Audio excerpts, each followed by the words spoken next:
നമസ്കാരം. Sunday stock ടോക്കിലേക്ക് എല്ലാവർക്കും സ്വാഗതം. അടുത്ത ആഴ്ച എങ്ങനെയാകും എന്നാണ് എല്ലാവരും ചർച്ച ചെയ്യുന്നത്. വീണ്ടും താഴോട്ട് പോകുമോ? മാർക്കറ്റിൻ്റെ മൂവ്മെൻറ്റ് ബിയർ മാർക്കറ്റിൻ്റെ രീതിയിലേക്ക് മാറുമോ? അങ്ങനെയുള്ള ചർച്ചകൾ ഒരുപാട് നടക്കുന്നുണ്ട്. മാർക്കറ്റ് എവിടെ നിന്നാലും താഴേക്കോ മുകളിലേക്കോ ഒക്കെ പോയാലും നമ്മളുടെ സ്ട്രാറ്റജി എന്തായിരിക്കണം എന്ന് നമ്മൾ തീരുമാനിക്കുക. ഓപ്ഷൻ ട്രേഡിംഗ് ഉദ്ദേശിക്കുന്നവരല്ലെങ്കിൽ തീർച്ചയായിട്ടും നല്ല സ്റ്റോക്കുകളെ കണ്ടെത്തി നിക്ഷേപിക്കേണ്ട അവസരങ്ങളാണ് എന്നാണ് എനിക്ക് പറയാനുള്ളത്.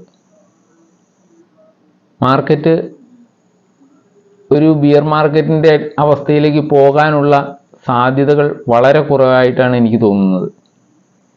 യാതൊരു വിധത്തിലുള്ള എക്കണോമിക് ആക്ടിവിറ്റികൾ അത്രമാത്രം കുറയുകയോ അത്രമാത്രം താഴോട്ട് പോവുകയോ ഒന്നും ചെയ്തിട്ടില്ല. രണ്ടാം ക്വാർട്ടറിൽ സ്വല്പം പല കമ്പനികളിലും ഉൽപ്പാദനത്തിൽ കുറയുക അല്ലെങ്കിൽ വിറ്റുവരവിൽ കുറയുക ഇതൊക്കെ സംഭവിച്ചിട്ടുണ്ട് എന്നതിൽ കവിഞ്ഞ് ശക്തമായ ഒരു താഴ്ചയൊന്നും എക്കണോമിയുടെ വളർച്ചയിൽ ഉണ്ടായിട്ടില്ല. അത് തന്നെയല്ല, ഈ കഴിഞ്ഞ ക്വാർട്ടറിലെ അവസാന കാലഘട്ടങ്ങളിൽ, അതായത് സെപ്റ്റംബർ കഴിയുന്ന സമയത്ത് ഒക്ടോബറിലേക്ക് നമ്മളുടെ ഫെസ്റ്റിവൽ സീസണൊക്കെ ആരംഭിച്ചിരിക്കുന്ന സമയത്ത് മാർക്കറ്റ് വളരെ ഉണർവോടെ പ്രവർത്തിച്ചു എന്നാണ് പല നിരീക്ഷകരും പറയുന്നത്. ഇന്നത്തെ പത്രത്തിൽ മൂഡീസ് റേറ്റിംഗ്സിൻ്റെ റിപ്പോർട്ട് വന്നിട്ടുണ്ട്.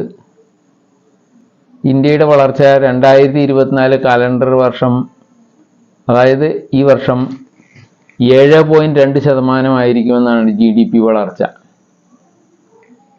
അവർ പറയുന്നത് 7.2% വളർച്ച നേടുമെന്നാണ്.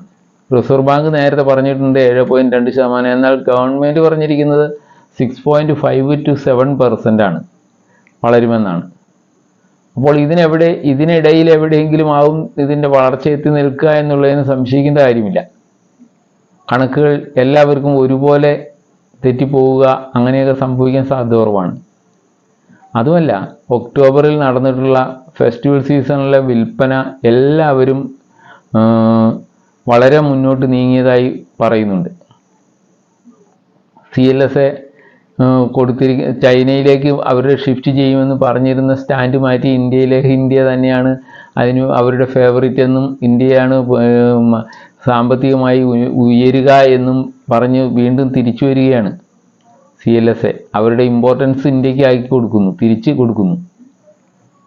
ട്രംപ് വന്നതിൻ്റെ ദോഷവശങ്ങളിൽ ഏറ്റവും കൂടുതൽ ബാധിക്കാനിടയുള്ള ഒരു എക്കണോമി ചൈനയുടേതാണെന്നാണ് അവർ കരുതുന്നത്. ഇന്ത്യക്ക് എതിരെ അധികം നടപടികളൊന്നും ഉണ്ടാവുകയില്ല. അതുകൊണ്ട് ഇന്ത്യക്ക് അതൊരു പോസിറ്റീവായ ടെൻഡൻസിക്ക് കാരണമാകുമെന്നുമാണ് CLSA കണക്ക് കൂട്ടുന്നത്. അപ്പോൾ മാർക്കറ്റ് നിരീക്ഷകരൊക്കെ ഇങ്ങനെ പല രീതിയിലും ഇന്ത്യക്ക് ഫേവറബിളായ നിരീക്ഷണങ്ങളാണ് പുറത്തു വരുന്നതെന്ന് പറയുമ്പോൾ തന്നെ എല്ലാവരും അങ്ങനെ പറയുമ്പോൾ തീർച്ചയായിട്ടും മാർക്കറ്റിലേക്ക് ഒരു മാന്ദ്യം കടന്നു വരുമെന്ന് പറയാനാവില്ല.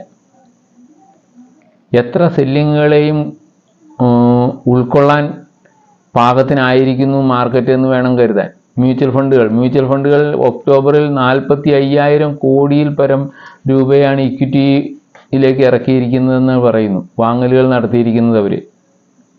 അതുപോലെ തന്നെ അവരുടെ കയ്യിലിരിക്കുന്ന ക്യാഷ് എന്ന് പറയുന്നത് വളരെ കൂടിയൊരു എമൗണ്ട് അവർ മുടക്കാൻ വേണ്ടി കാത്തിരിക്കുന്നു എന്നാണ് പറയുന്നത്.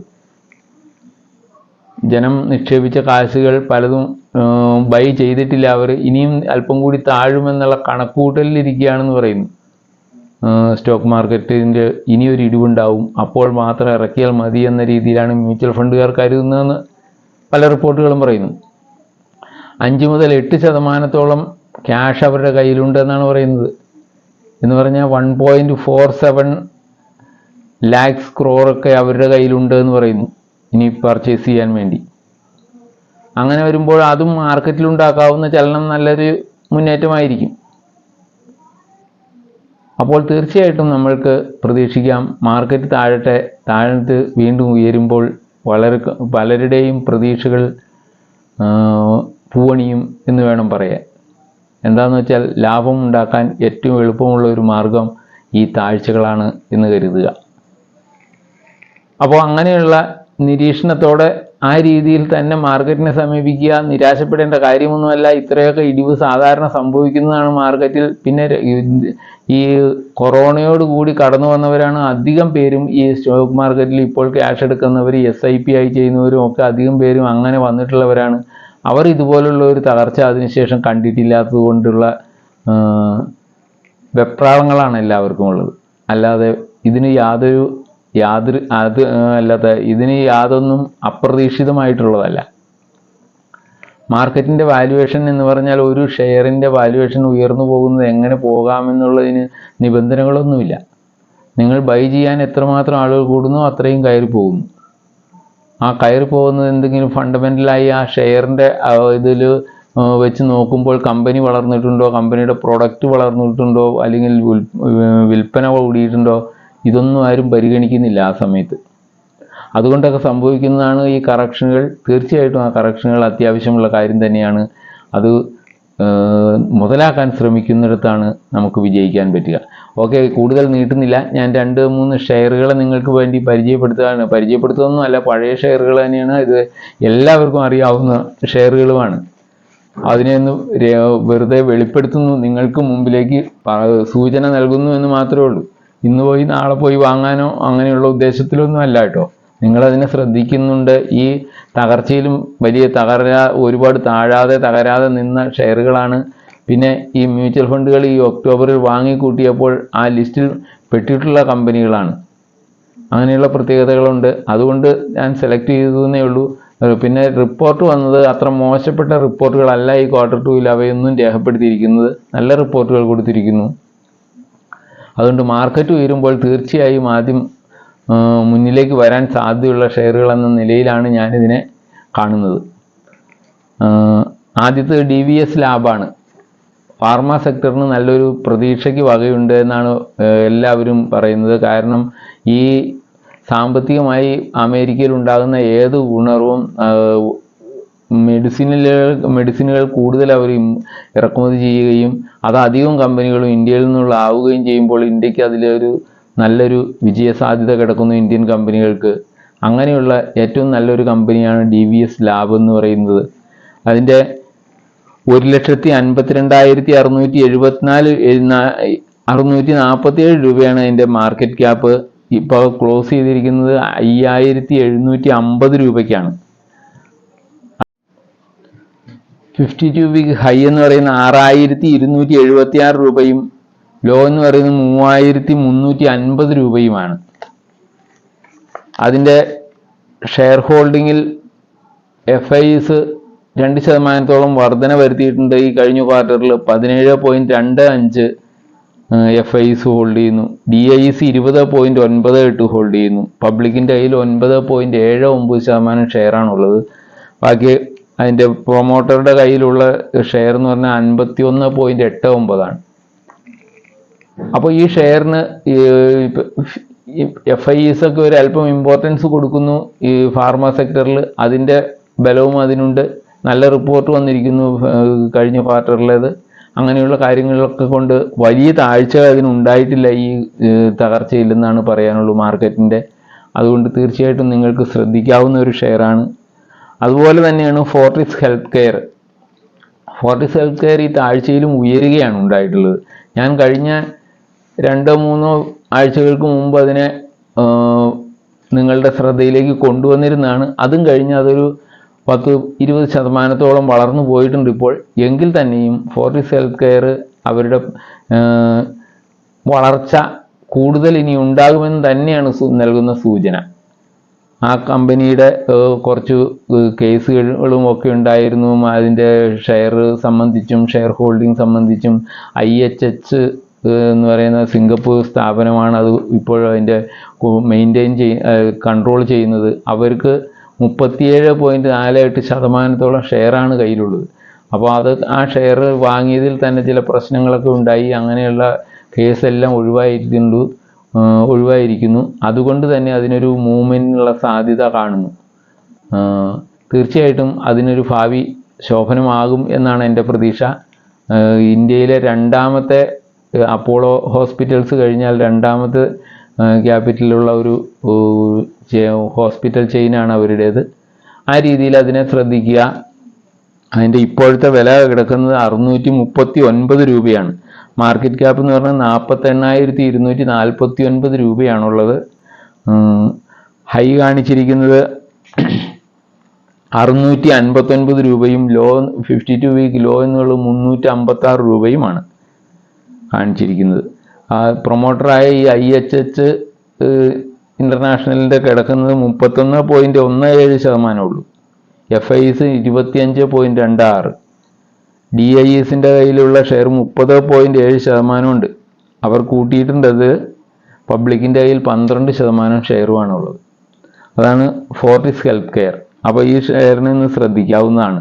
മറ്റൊന്ന്, ഇതും കഴിഞ്ഞ കുറച്ച് മുമ്പ് ഞാൻ സൂചന നൽകിയിട്ടുള്ള ഷെയറായിരുന്നു CDSL. CDSL ഒരു ബോണസ് ഇഷ്യൂ ഒക്കെ നടത്തി കഴിഞ്ഞിരിക്കുന്നതാണ്.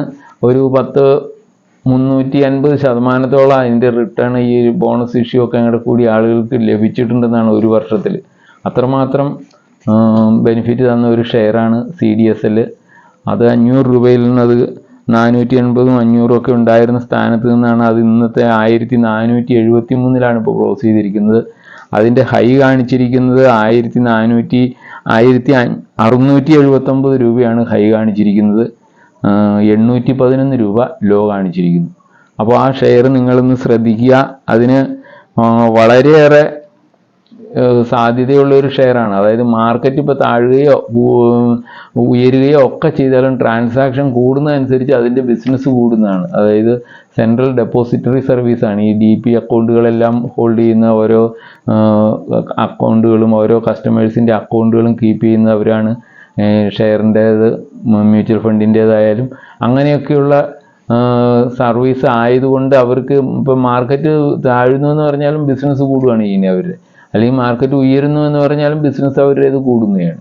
മ്യൂച്വൽ ഫണ്ടിലേക്കൊക്കെ ഇതുമാതിരി കാശ് വരുന്നു എന്ന് പറഞ്ഞാൽ ആ മ്യൂച്വൽ ഫണ്ടുകളിൽ അക്കൗണ്ട് ഓപ്പൺ ചെയ്യുന്നവർ കൂടുന്നു. ആ ക്യാഷ് എല്ലാം കൈകാര്യം ചെയ്യുന്നത് ഇവരാണ്. ക്യാഷ് കൈകാര്യം ചെയ്താൽ അതിൻ്റെ അഡ്മിനിസ്ട്രേഷൻ കൈകാര്യം ചെയ്യുന്നത് CDSLകാരാണ്. അപ്പോൾ അതിനൊരു ശക്തമായ പിൻബലമുണ്ട് മാർക്കറ്റിൽ എപ്പോഴും. അത് മാർക്കറ്റ് ഇടിയുകയോ താഴുകയോ ചെയ്യുന്നത് അതിനെ ബാധിക്കാത്ത രീതിയിലാണ് അതിൻ്റെ പ്രവർത്തനങ്ങളെല്ലാം. അപ്പോൾ തീർച്ചയായിട്ടും നിങ്ങളുടെ ശ്രദ്ധ CDSL ഒരിക്കൽ കൂടി ഞാൻ അഭ്യർത്ഥിക്കുകയാണ്. കഴിഞ്ഞ തവണ ഞാൻ പറഞ്ഞിരുന്നതാണ്. അന്ന് പറഞ്ഞതിനേക്കാളൊക്കെ ഒരുപാട് കയറിപ്പോയി അത്. അങ്ങനെയുള്ള ഷെയറിനെ വീണ്ടും നിർദ്ദേശിക്കുമ്പോൾ ഒരല്പം റിസ്ക് ഉണ്ട്. പക്ഷേ അതിന് വളർച്ചാ സാധ്യത ഉണ്ട് എന്ന് ഞാൻ മനസ്സിലാക്കുന്നു. അതുകൊണ്ടാണ് പറയുന്നത്. അതായത് ഇപ്പോൾ ഈ മാർക്കറ്റ് ഇടിഞ്ഞു നിന്ന സമയത്തും അത് കൂടുതൽ ഒന്നും ഇടിയാതെ അങ്ങനെ കയറി നിൽക്കുന്ന ഒരു ഷെയറാണ്. അതിൻ്റെ ബിസിനസ് ആ രീതിയിലുള്ളതായതുകൊണ്ട് തന്നെയാണത്. മറ്റൊന്ന്, ഇനി IT സെക്ടറിൽ നിന്ന് 2 പേരെ നമുക്ക് സെലക്ട് ചെയ്യാമെന്ന് എനിക്ക് തോന്നുന്നു. കാരണം ITക്ക് ഒരു സ്കോപ്പ് ഇനി ഉണ്ടാവും. അമേരിക്കയിൽ വരുന്ന മാറ്റങ്ങൾ IT സെക്ടറിനെ ഗുണം ചെയ്യുമെന്ന് തന്നെയാണ് എല്ലാവരുടെയും പ്രതീക്ഷ. അതുമല്ല, ഡോളർ ശക്തി പ്രാപിക്കുന്നതെന്ന് പറഞ്ഞാൽ രൂപയ്ക്ക് ശോഷണം സംഭവിക്കുന്നതെന്നാണ്. ഡിപ്രീസിയേഷനിൽ രൂപ പെട്ടുപോയാൽ അതിൻ്റെ കൂടി ഗുണം നമ്മൾക്ക് ഈ സോഫ്റ്റ്വെയർ കമ്പനികൾക്കുണ്ടാവും, കിട്ടും. അവരെല്ലാവരും അമേരിക്കൻ ബിസിനസ്സുകളുമായി കൈകാര്യം ചെയ്യുന്നവരാണ്. അതുകൊണ്ട് അവർക്ക് അതിൻ്റെ കൂടി നേട്ടമുണ്ടാകും. അത് അപ്രതീക്ഷിതമായി കിട്ടുന്ന നേട്ടമാണ്. ആ രീതിയിലും അതിനൊരു പുരോഗതി ഉണ്ടാകും എന്നുള്ളത് കൊണ്ടാണ് IT മേഖലയെ തിരഞ്ഞെടുക്കാൻ ഞാൻ ഇഷ്ടപ്പെട്ടത്. ടെക് മഹീന്ദ്ര 1688 രൂപയിൽ ഇപ്പോൾ നിൽക്കുന്ന ഷെയറാണ്. ഈ ഷെയർ ഒരുപാട് ഈ വർഷം തന്നെ കുറേ മുന്നോട്ട്, ഈ വർഷം അതിൻ്റെ ഏറ്റവും കുറഞ്ഞത് 1163 അതിൽ നിന്ന് 1762 കയറിയത്. അതിൽ നിന്ന് ഇപ്പോഴാണ് 1688 നിൽക്കുന്നത്. ശരിക്കും ഒരു കൊറോണ കഴിഞ്ഞതിന് ശേഷം 23 ആയപ്പോഴുണ്ടായ ഹൈയിൽ നിന്ന് അത് പിന്നെ ഒരു താഴ്ചയിലേക്ക് പോയി. അങ്ങനെ ഒരു വലിയ ചലനമില്ലാത്ത ഒരു അവസ്ഥയിലാണ് ടെക് മഹീന്ദ്ര കിടക്കുന്നത്. ആ രീതിയിൽ നിന്ന് ചെറിയ മാറ്റങ്ങൾ അതിൽ കണ്ടു തുടങ്ങിയത് ഇപ്പോഴാണ്. കഴിഞ്ഞ സെപ്റ്റംബർ മുതലാണ് അതിനൊരു അല്പം അനക്കം വെച്ച് തുടങ്ങിയത്. അപ്പോൾ ആ ഷെയറിനെ ഒന്ന് ശ്രദ്ധിക്കുക. അതിന് ഒരു സാധ്യത എന്തായാലും ഉണ്ടെന്ന് ഞാൻ വിചാരിക്കുന്നു. അതിൻ്റെ പ്രൊമോട്ടർ ഹോൾഡ് ചെയ്യുന്നത് 39.2 ഉണ്ട്. FIs 23.67%, DIs 30.9% ഹോൾഡ് ചെയ്യുന്നു. പബ്ലിക്കിൻ്റെ കയ്യിൽ 10% ഷെയറുകളാണുള്ളത്. ആ രീതിയിൽ നിൽക്കുന്ന ടെക് മഹീന്ദ്ര ഒരു മുന്നേറ്റത്തിന് തയ്യാറുള്ള ഒരു ഷെയറാണ് എന്ന് പറയാതിരിക്കാനാവില്ല. മറ്റൊന്നാണ് TCS. TCSന് എല്ലാവർക്കും അറിയാവുന്ന കമ്പനിയാണ്. ഇന്ത്യയിലെ ഏറ്റവും വലിയ IT കമ്പനിയാണ്. ഇന്ത്യയിലെ രണ്ടാമത്തെ ഏറ്റവും കൂടുതൽ മാർക്കറ്റ് ക്യാപ്പുള്ള കമ്പനിയാണ്. ആ രീതിയിലെല്ലാം ശ്രദ്ധിക്കപ്പെടുന്ന ഒരു കമ്പനിയാണ്. പക്ഷേ ഈ അടുത്ത കാലത്ത് അതിന് മൂവ്മെൻറ്റുകൾ വളരെ കുറവായിരുന്നു. 4500 മുകളിലേക്കൊക്കെ പോയിട്ട് അത് വീണ്ടും താഴോട്ട് വന്ന് ഇപ്പം 3960 ഒക്കെ വന്നിട്ട് വീണ്ടും അതൊന്ന് പതുക്കെ 4146 എത്തിയിരിക്കുകയാണ്. ഈ 4146 എന്ന് പറയുന്നത് കുറേ നാളുകളായി അത് ആ ലെവലിൽ നിന്നിങ്ങനെ 3950-നും ഈ 4200-നും ഇടയിലൊക്കെ വളരെ നാളുകൾ അത് സ്റ്റേ ചെയ്തു. അതിന് ഈ ബേസ് ശരിക്കും അതേ ആയിത്തീർന്നു. എന്നിട്ട് അതിന് ശേഷമാണ് ഇപ്പോൾ ഒരു 4500-ന് മുകളിലേക്ക് എത്തിയിരുന്നത്. അത് വീണ്ടും താഴെ വന്നു ഈ താഴ്ചയിൽ. കമ്പനിയുടെ റിസൾട്ടുകൾ അല്പം വോളിയം റവന്യൂവിലെ ചെറിയ ഒരുപാട് വലിയ മാർക്കറ്റ് പ്രതീക്ഷിച്ചിരുന്ന പോലെയുള്ള അത്ര വലിയൊരു മുന്നേറ്റം അതിൽ ഉണ്ടാക്കാൻ സാധിച്ചില്ലെങ്കിലും ചെറിയ വളർച്ച അതിന് മാർക്കറ്റിലുണ്ട്. അത് തന്നെയല്ല, ഇനിയൊരു മുന്നേറ്റം ഉണ്ടാകുമ്പോൾ തീർച്ചയായിട്ടും ആദ്യം ശക്തി പ്രാപിക്കാൻ ഇടയുള്ള ഒരു ഷെയറാണ് TCS. അതിന് അമേരിക്കൻ സാമ്പത്തിക രംഗവുമായി ഒക്കെ വളരെയേറെ സാധാമ്യം പ്രാപിച്ച് കിടക്കുന്ന ഒരു കമ്പനിയാണത്. അവരുടെ ഉൽപ്പാദനം ഈ സർവീസ് സെക്ടർ അവിടെയും നല്ല രീതിയിൽ പോകുന്ന ഒരു കമ്പനിയാണ്. അതുകൊണ്ട് തീർച്ചയായിട്ടും ഡൊണാൾഡ് ട്രംപിൻ്റെ വരവ് TCSനെ സംബന്ധിച്ച് പോസിറ്റീവായിട്ട് കാണുന്ന ഒരാളാണ് ഞാൻ. ആ രീതിയിൽ അതിനെ ഒന്ന് ശ്രദ്ധിക്കാവുന്നതാണ്. അതിൻ്റെ 4146 ഇപ്പോൾ ക്ലോസ് ചെയ്തിരിക്കുന്നത്. അതിൻ്റെ മാർക്കറ്റ് ക്യാപ്പ് എന്ന് പറയുന്നത് 15,23,000